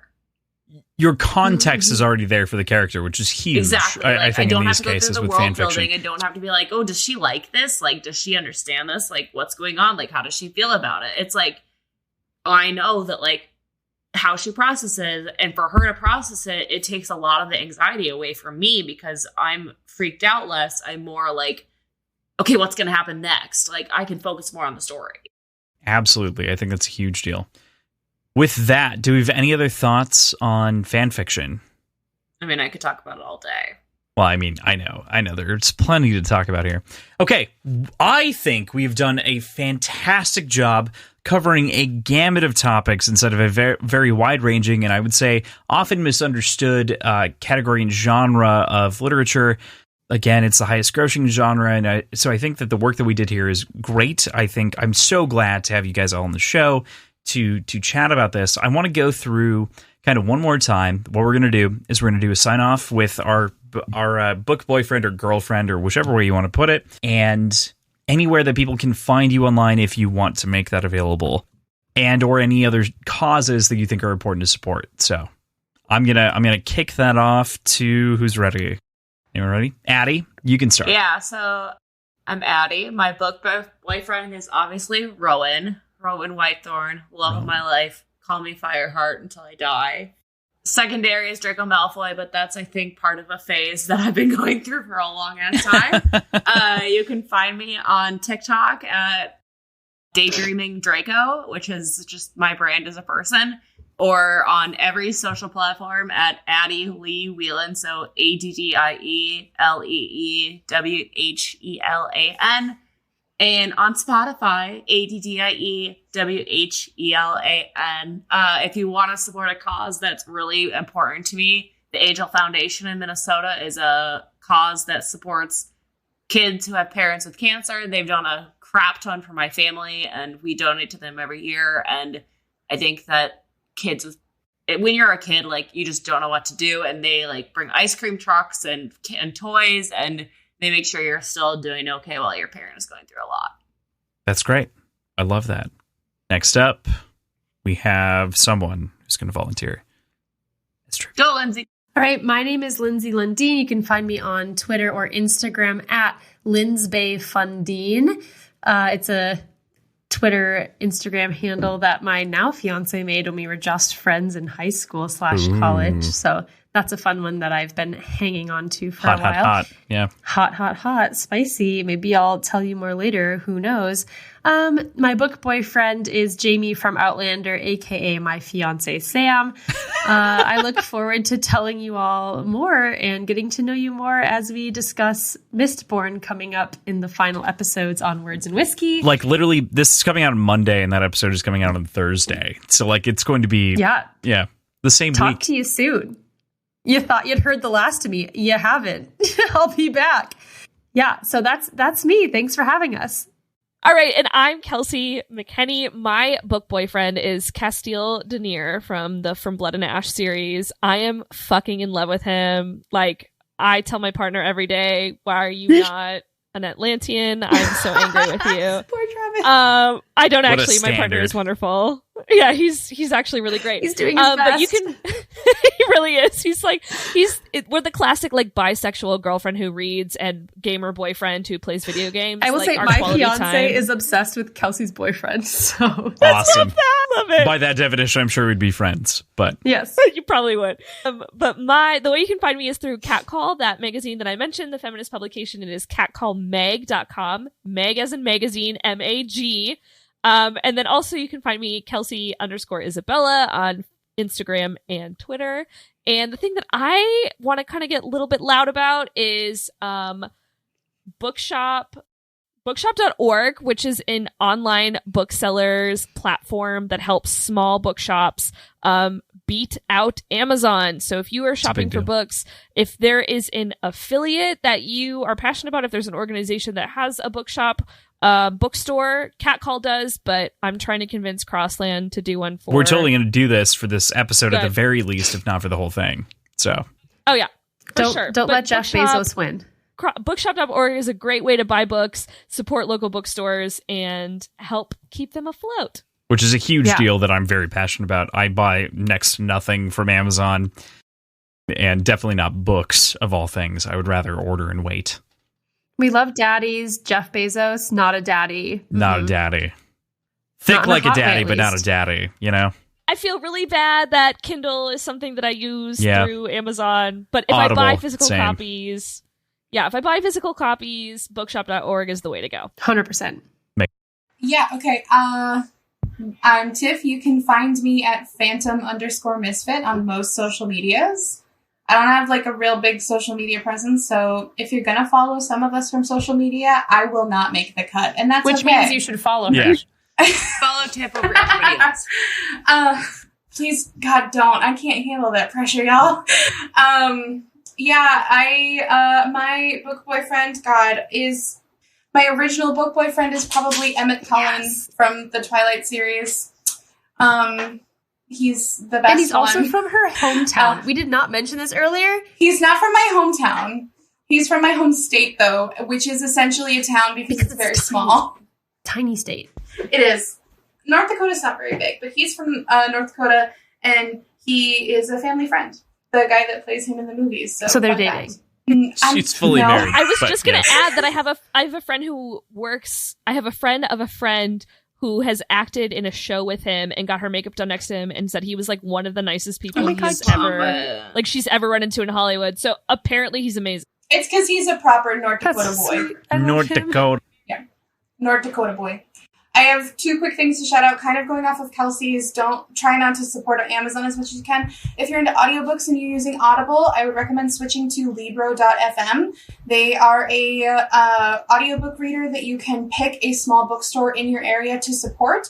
Right now, I personally am supporting Black Garnet Books, which is a Black woman-owned bookstore in Minneapolis here. My partner supports Majors and Quinn, which is the largest independent bookseller in Minneapolis. There are usually coupon codes, especially if you're switching from Audible, they'll usually give you at least 1 credit for free if you enter that you're switching from Audible. So highly recommend doing that and supporting a local bookstore in your area specifically. And then also just to plug one more time, the Move to Higher Ground. Crossland said that there will be a link in the stuff, but Move to Higher Ground is an organization that is helping the folks of La Push, the Quileute Nation of La Push, to move to a more home for them to continue their long history and let their culture continue to flourish. Absolutely. We will definitely have that linked inside of the show notes. We'll have all of these, not socials necessarily, but everything else, all the websites and all the links linked inside of the show notes here. So we'll make sure to push all of those properly. I'm Mary, definitely my book boyfriend, just going for a classic, an oldie but a goodie, good old Resand, just because he has pure daddy energy and we love to see it. So, I don't really do like a big social media following just because of my profession. But if there is a cause you want to support, obviously the ones mentioned are fantastic and definitely throw your support that way. But Dolly Parton's Imagination Library helps get kids from birth to age 5 books every month that are just a great way to get kids reading at a young age, which is why we are all here now. So it's true. Yeah, doing the Lord's work. Dolly. Dolly, truly. Yes, ma'am. Please. I agree. Sir, who Replace are you? the South. Who are you? What? Who am I? Yeah, who's your book girlfriend or boyfriend? Book. Well, okay, so like Listen, I can that's say the easy one. It's Vectel from Ice Planet Barbarians. That's his Vectel. book We boyfriend. love Just kidding. ribs. I think Cross is a hard on what? for Victra. Victra for sure fits the template. We're not talking about that right now. Yes, yeah, if we're talking about Red Rising. But past that, I'm having a tough time of thinking something that I think other people can directly connect with. Here in We don't have to directly connect to the okay, Cross. so Victra or Susanna Dean. Those are the two I was characters. That I would totally like pin first and foremost. We mentioned a couple of others that are fairly close. Wait, so was I right that Victra is on the list? Victra, like No, Victra's so. I'm sorry, sidebar, but like Victra's so cool though because she's very multifaceted and like Right, you never really she's know where her head's brilliant. at, and like you never really get anything from her point of view. You only get it from Darrow or from like a lot of other people's points of view, and it's like you always have this like idealized version of her in your head, and then she does other shit, which I think is so real in real life. Like you always think you know who Victra is, and then you never know who Victra is, and I think that's really fucking cool. Yeah, which sounds like exactly the kind of person that I've dated in the past. So, with that, we are going to end the episode. Thank you guys so much for coming out and doing this whole thing. This is awesome. Woo! So excited. Success. Thanks for having us, Crossland. Yeah, without a doubt. Thank you for giving. This is delightful. Thanks for giving me the monster cock platform I needed. Well, We might for need to do giving this us, like, back to the feminist issue, like giving the platform to Amen. people to one of the most popular genres that for some reason isn't talked Without about. a doubt. So, yay. I'm super glad we had a great time, I think, all around. And hopefully we'll do something like this again, Yeah. maybe. We'll figure it out. It was super fun, Yes. you I guys. love that. Yes, please. This is Yes. awesome. Everybody drink Thanks water. everyone for being here. Delightful. Everybody drink water. some water, and good luck tomorrow at work. Yes. Thank you so much for listening to our show. Thanks, of course, to our lovely lady guests, Kelsey, Addie, Mary, Tiff, and Lindsay. Be sure to check them out on their own social medias, as mentioned previously. We've got a lot coming out on our Atomic Pylon network, so keep your ears tuned for more. In our next episode, we have a great conversation with Rob Hart, author of The Warehouse, the Ash McKenna series, and The Paradox Hotel, of which is being released on February 22nd, along with our episode on the same day. Please check it out. Also, take a look at all the links in the show notes. You can find our schedule, Patreon, previous episodes, our websites, and all of our social media accounts all in one convenient spot. Those, if you're not willing to look at that if you're not willing to look at the show notes, are Words Whiskey Pod on Twitter, Instagram, and Reddit, wordsandwhiskeyshow@gmail.com for the email, and patreon.com/wordsandwhiskey. You can follow our Short Pours channel on your podcatcher of choice. And thank you so much, as always, for your support. It really means the world to us. See you next week.